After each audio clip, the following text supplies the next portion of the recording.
अल्हम्दुलिल्लाहि वकफ़ा वसलामुन अला इबादिहिल्लज़ीना इस्तफ़ा अम्मा बाद। आज हमारा मुज़ाकिरा है नमाज जनाज़ा का। एक मुसलमान के ऊपर ये लाजिम है कि वो नमाज जनाज़ा को सीख ले। समझ आ रही है? ऐसा ना हो कि कल वालिद साहब का इंतकाल हुआ हो, या भाई का इंतकाल हुआ हो, या वालिदा का इंतकाल हो चुकी हो, और आप जो है एक साइड पे खड़े हो और आप नमाज जनाजा में शरीक ना हो, तो ये आपके लिए फिर बहुत ज़्यादा अफसोस, सद अफसोस होगा। समझ आ रही है? तो नमाज जनाजा को सीखना हर मुसलमान पर ज़रूरी है। तो सबसे पहली बात यह है कि नमाज जनाजा उसके हुक्म उसका क्या है। तो हुक्म इसका फ़र्ज़ का है, लेकिन फ़र्ज़ की भी दो किस्में हैं। कितनी किस्में हैं? दो किस्में। एक को कहते हैं फ़र्ज़ ऐन और दूसरे को कहते हैं फ़र्ज़ किफ़ाया। तो ये जो नमाज जनाजा है ये फ़र्ज़ किफ़ाया है। क्या है? फ़र्ज़ किफ़ाया। इसका क्या मतलब है? इसका मतलब ये है कि अगर कुछ लोग पढ़ ले तो फ़र्ज़ अदा हो जाता है। समझ आ रही है? मसलन सेक्टर के अंदर, गांव के अंदर, मोहल्ले के अंदर 50, 100, 200 आदमियों ने पढ़ लिया तो बस सब के ज़िम्मे से उतर गया। और अगर किसी ने भी इसको अदा नहीं किया तो सब गुनहगार होंगे। फिर मसलन मैयत को बगैर जनाजे के दफन कर दिया, सारे गुनहगार होंगे। अब समझ आ गई फ़र्ज़ किफ़ाया की? देखो, जनाजे में जिस कदर आदमी ज़्यादा होंगे ना, इस कदर मैयत के हक़ में अच्छा है। वो क्यों? क्योंकि न मालूम किसकी दुआ लग जाए। समझ आ रही है? और किसकी जो है दुआ की वजह से अल्लाह इस मैयत की फिर मग़फ़िरत कर दे। किसी को पता है? पता नहीं। इसलिए हदीस शरीफ में आता है कि नबी करीम सल्लल्लाहु अलैहि वसल्लम ने इरशाद फरमाया कि जो भी मुसलमान मर जाए और उसके नमाज जनाजा में 40 आदमी ऐसे शरीक हुई हो जो अल्लाह के साथ शिरक न करता हो, न अल्लाह के साथ किसी नबी को शरीक, न वली को, न पीर को, न सूरज को, न चाँद को, न किसी दरख्त को, अल्लाह को वहदहुला शरीक मानता हो। समझ आ रही है?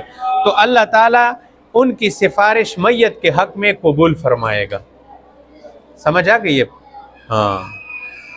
इसके बाद अब आगे हम पढ़ते हैं कि नमाज जनाजा के अंदर फ़राइज़ कितने हैं। ये भी याद रखने की चीज़ है। नमाज जनाजा के अंदर 2 फ़र्ज़ है। कितने फ़र्ज़ हैं?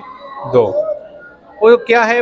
वुज़ू तो वैसे हैं, वुज़ू के अंदर तो जितनी बातें हैं वो तो बहुत ज़रूरी है। जैसे नमाज के लिए वुज़ू करते हैं ना, ये वुज़ू तो बहुत ज़रूरी है।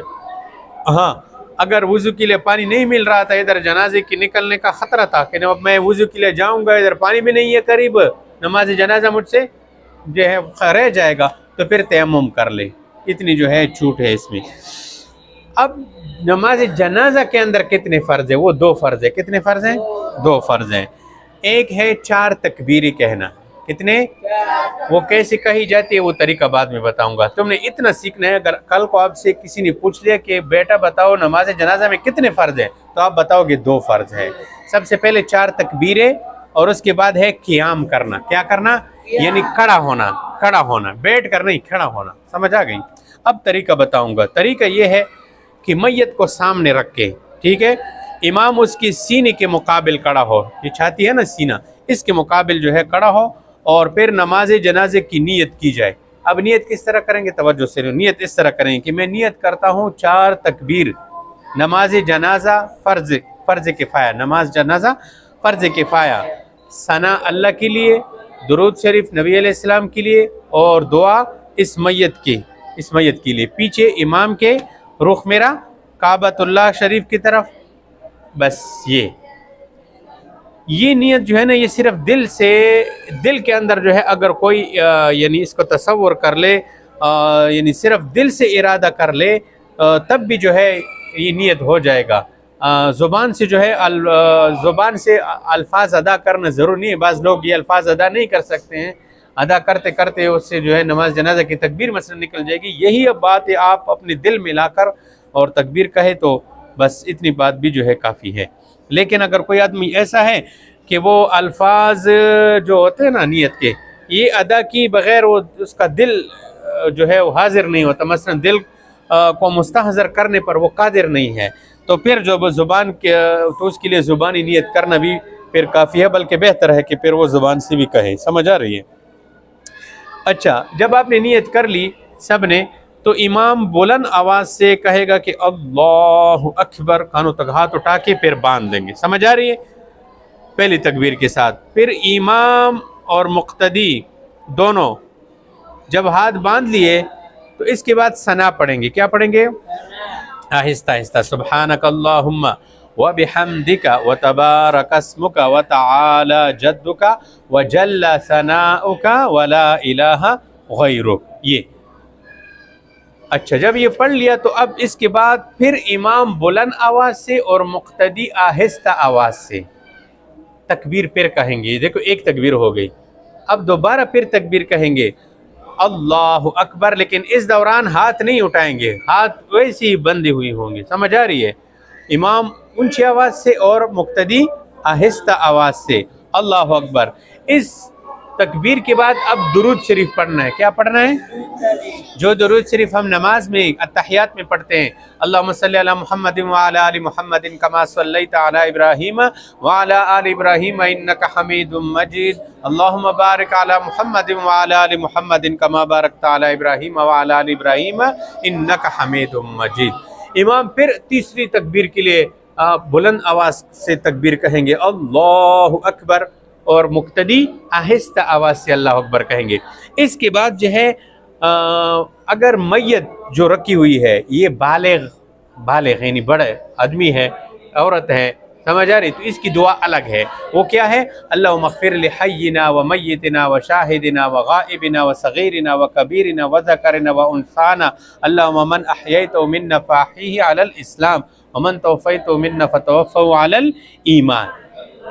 अच्छा, अगर जो मैयत रखी हुई है वो छोटा बच्चा है, बालिग नहीं है, बच्चा है, उसकी दुआ अलहदा है। अल्लाहुम्मा जअलहु लना, अल्लाहुम्मा जअलहु लना फ़रतन वजअलहु लना अजरन व ज़ुख़रन वजअलहु लना शाफ़िअन व मुशफ़्फ़आ। अगर बच्ची है तो फिर अल्लाहुम्मा जअलहा लना फ़रतन वजअलहा लना अजरन व ज़ुख़रन वजअलहा लना शाफ़िअतन व मुशफ़्फ़आ। आखिर में गुलता है, उसको हा से बदलना है। ठीक है? अच्छा, तो ये तो हो गई दुआएं। अब जब दुआ भी हो गई, अब चौथी तकबीर के लिए फिर इमाम ऊंची आवाज़ से, बुलंद आवाज़ से अल्लाहु अकबर, और मुक्तदी आहिस्ता आवाज़ से अल्लाह अकबर कहे। फिर इमाम दाएं तरफ सलाम फेर लेगा, अस्सलामु अलैकुम व रहमतुल्लाह। मुक्तदी भी इस तरफ सलाम फेर लेंगे, अस्सलामु अलैकुम व रहमतुल्लाह। मुक्तदी भी बाएं तरफ सलाम फेर लेंगे। बस नमाज जनाजा ख़त्म। सी ठीक है?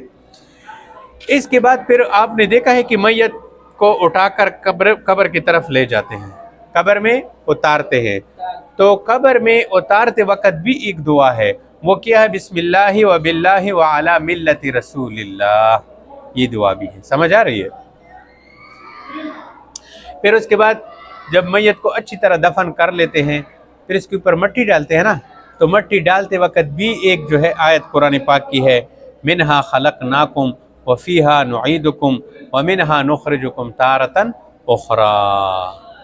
ये मिट्टी डालते वक़्त ये आयत पढ़ी जाती है। समझ आ रही? इसका तर्जुमा है कि इसी मिट्टी से तुम्हें पैदा किया और इसी में तुम्हें जो है लौटाएंगे और इसी से फिर तुम्हें उठाएंगे। आदमी जब हम सारे जो है, बाबा आदम किस चीज़ से बना है? मिट्टी से बना है ना। हाँ, तो हमारी तख्लीक मिट्टी से, और फिर जब इंसान मर जाता है कहाँ जाता है? मिट्टी के अंदर चला जाता है ना। और फिर जब क़यामत के दिन उठेगा तो कहाँ से उठेगा? मिट्टी से उठेगा। समझ आ रही? अच्छा, जब उसकी कब्र के ऊपर मिट्टी वगैरह डालकर फिर क्या करते हैं? फिर आपने देखा होगा कारी साहब, एक कारी साहब सरहाने खड़ा हो जाता है, दूसरा पाँव की तरफ से खड़ा हो जाता है। तो इसमें जो है सूरत बकरा की अलिफ लाम मीम ज़ालिकल किताबु ला रैब फ़ीहि हुदल लिल मुत्तक़ीन से लेकर उलाइका हुमुल मुफ़्लिहून तक एक पढ़ता है, और फिर आमनर रसूलु बिमा उन्ज़िला इलैहि मिर रब्बि वल मुमिनून, ये फिर दूसरा बंदा पढ़ लेते हैं। उसके बाद दुआ करके फिर चले जाते हैं। तो ये मुकम्मल तरीका था। तो नमाज जनाजा भी हमारे फ़राइज़ में से है, हर मुसलमान को सीखना चाहिए और फिर जो है इसको अदा करना चाहिए। बहुत बड़ी फजीलत की बात है। समझ आ रही? अल्लाह पाक अमल की तौफीक अता फरमाए। वाखिर दवाना।